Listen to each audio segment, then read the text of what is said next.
Okay, Ketch is going to help us with this. I wish it would have been Jaya a few days ago because she had hair on her ears. What I first do is hold the edge of the leather so I don't cut it. And then I start, oh, that needs to leave. And I start on the edge and just basically cutting to the ear leather. And I do this all the way around the ear, front and back. Catch. And then to trim it, you can fold the ear in half, get all those hairs that stick out, and trim those hairs. Holding the ear leather so you don't cut the ear.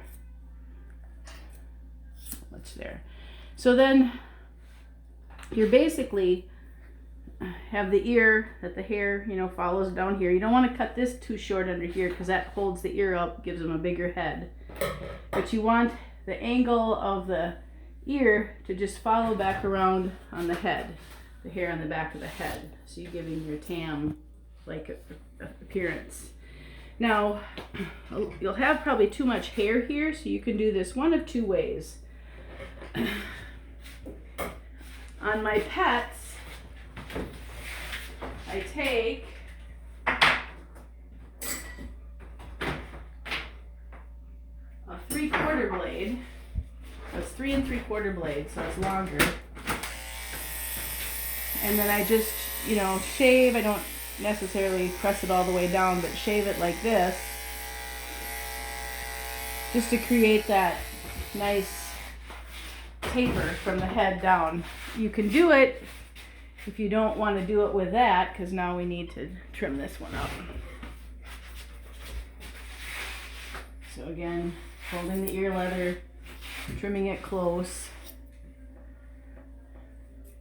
getting all that hair out. And you may have to trim some of the hairs underneath here so that it just is a nice fold. But see, that gives it a little bit more of a taper. Gotta go this way because you want to always cut down. So if you're going to do it by hand, you want to cut down. And you can use like a thinning shears here so that it, will thin it, make it not an uneven cut. But always cut down on a wavy, because if you cut up, you'll cut holes into the coat. So cutting down like the way the hair grows. So then, see, there's a little bit too much here. And these always wings come out. So it's you're having a nice angle here all the way up around in the back. So now this one, before I had used the razor, but I'm just trimming this hair out here so that there's a nice blend. And if you want to use a thinning shears here, you can just thin down, to blend all this in. But you don't want to cut too much hair up here. You just want it to blend the end so that it makes that nice, cute, uplifting face. Do you have a cute, uplifting face? What do you think, Jaya? You want your turn? Say, yeah. That's how I do ears. And look at the awesome sink